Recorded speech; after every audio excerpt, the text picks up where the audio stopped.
Hello students, welcome to my channel Digital Student. So today in this video I am going to explain you Human Development Index and its determinants. ठीक है, तो HDI topic जो कि last topic है, पर इससे मैं आपको 2 वीडियो में ये टॉपिक कवर अप कराने वाली हूँ.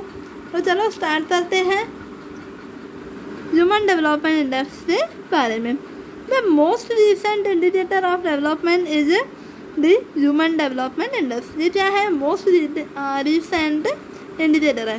तो मोस्ट रिसेंट एमसीक्यू में आ सकता है कि कौन सा इंडिकेटर है. ये मोस्ट रिसेंट है. अब देखो, एक तो यूएनडीपी का फुल फॉर्म आ सकता है. तो क्या है?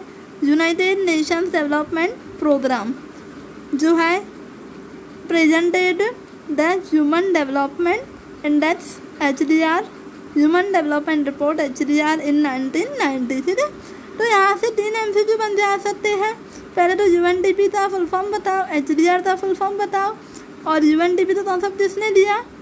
ये दिया है यूनाइटेड नेशंस डेवलपमेंट प्रोग्राम के अंदर हमको प्रेजेंट दिया गया है 1990 में. ठीक है, तो ये बहुत IMP है पैराग्राफ, तो अच्छे से पढ़ना.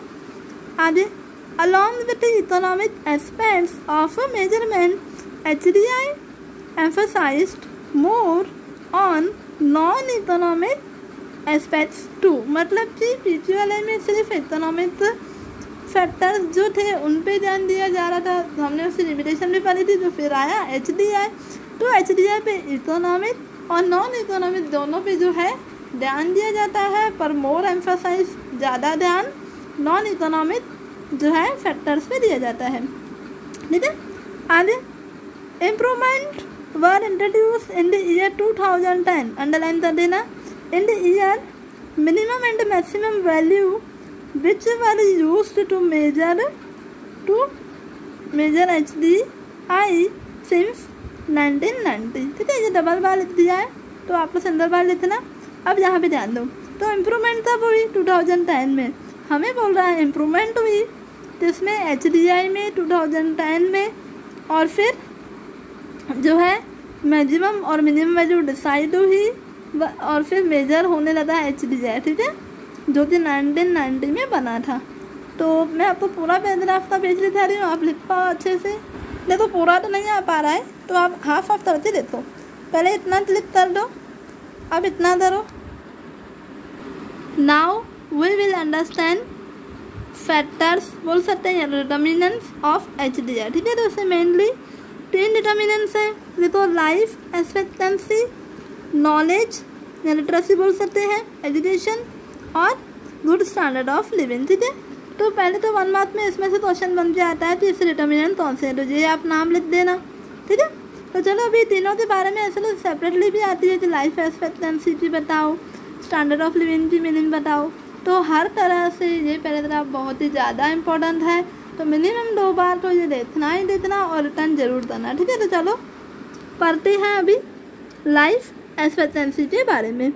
What is the expected number of years a person will live at the time of birth of the population of a country determines the value. ठीक है, तो पर्सन की बर्थ के टाइम पे वैल्यू डिसाइड की जाती है किसी पर्सन की लाइफ रहने. ठीक है, कि मैक्सिमम जो है वो जितनी उसकी लाइफ रहेगी. ठीक है जी, मतलब कि एक्सपेक्टेड उससे ईयर निकाले जाते हैं, जैसे पिछले वाले में पढ़ा था.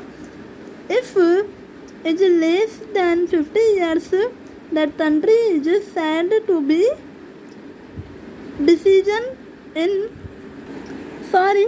That country is said to be deficient in health. मतलब हेल्थ जो सर्विसेज हैं वो बहुत वीक है. Higher the life expectancy better the HDI. मतलब अगर हायर होगी तो बेटर होगा HDI. ठीक है, तो ये पूरी डेफिनेशन अच्छे से पढ़ना, पूरी जो मीनिंग अच्छे से पढ़ना. मेन क्या पढ़ा कि पहले तो बात की बात लाइफ के ईयर्स डिसाइड किए जाते हैं, और अगर बेटर है, ज़्यादा ईयर्स है तो HDI बेटर है, वरना कंडीशन जो है बैड है. अब नेक्स्ट है नॉलेज, लिटरेसी और education. To know the quantum, जिसे और हम क्या बोल सकते हैं? प्रोपोर्शन भी बोल सकते हैं. नॉलेज देन है adult literacy in present age educated, ठीक है, मतलब कि जो अडल्ट है उनके जो प्रोपोर्शन ऑफ नॉलेज है, जितने जो एजुकेटेड हैं वो कैलकुलेट किया जाता है। People in the age group 15 years and above are included, ठीक है। तो क्या बोला हमें यहाँ पे नॉलेज में कि जो अडल्ट है उनका प्रोपोर्शन ऑफ नॉलेज जो है कैलकुलेट किया जाता है कौन सी ईयर थी, 15 ईयर्स एंड अबोव। अब यहाँ पे करेंगे 2 एस्पेक्ट्स आर इंक्लूडेड, ये भी क्वेश्चन आता है कि कौन से 2 एस्पेक्ट जो है इंक्लूडेड है नॉलेज में HCIT कॉन्सेप्ट में। तो ए और बी 2 कॉन्सेप्ट है। ए में है number of years of schooling, कि स्कूल जाते हुए ऐसे कितने अडल्ट हैं। Next expected number of years of schooling, the gap between expected and actual number of years of schooling is taken to drive the values. मतलब कि एक तो वो जो जाते हैं स्कूल में, एक की एक्सपेक्टेशन है कि इतने जाने चाहिए और जितने जाते हैं उनका जो गैप आता है वो दिया जाता है नॉलेज में। आया समझ में? 2 हो गई मीनिंग। अब तीसरी करें। नेक्स्ट है गुड स्टैंडर्ड ऑफ लिविंग।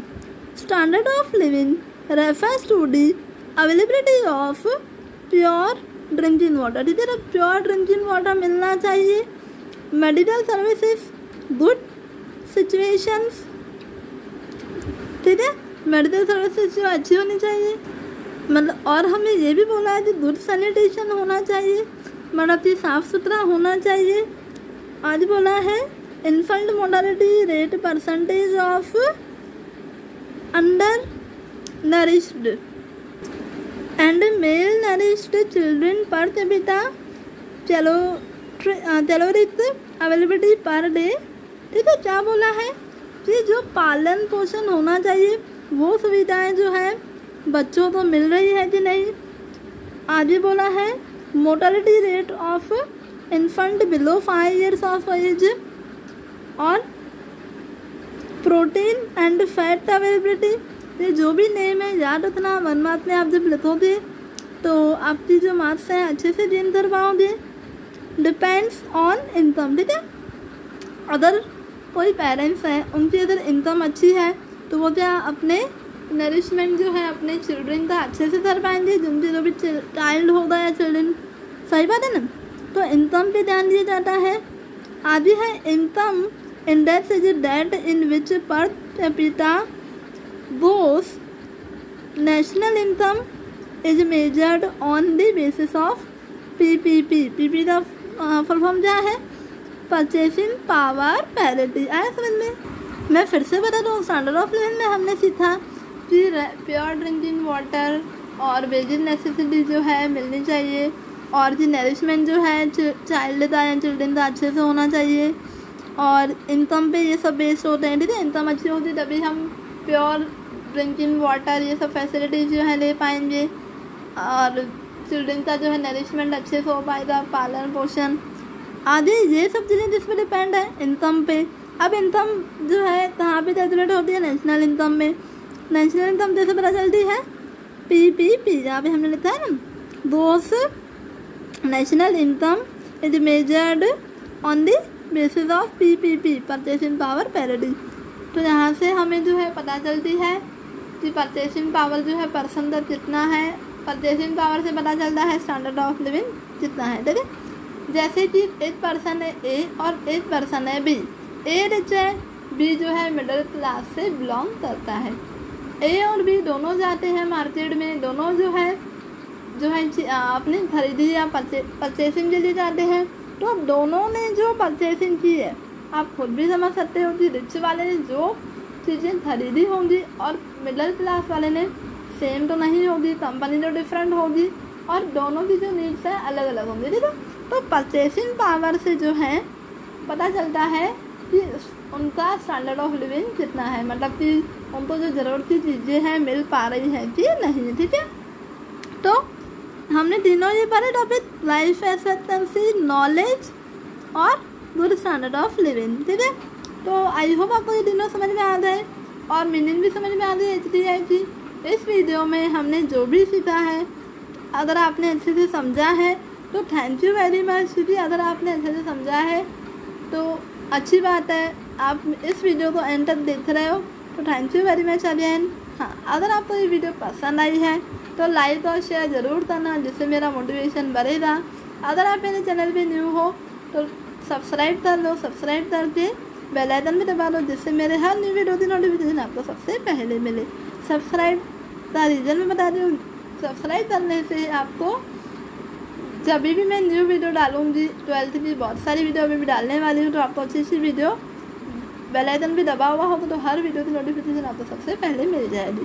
तो चलो मिलते हैं नेक्स्ट वीडियो में। Thank you for watching this video.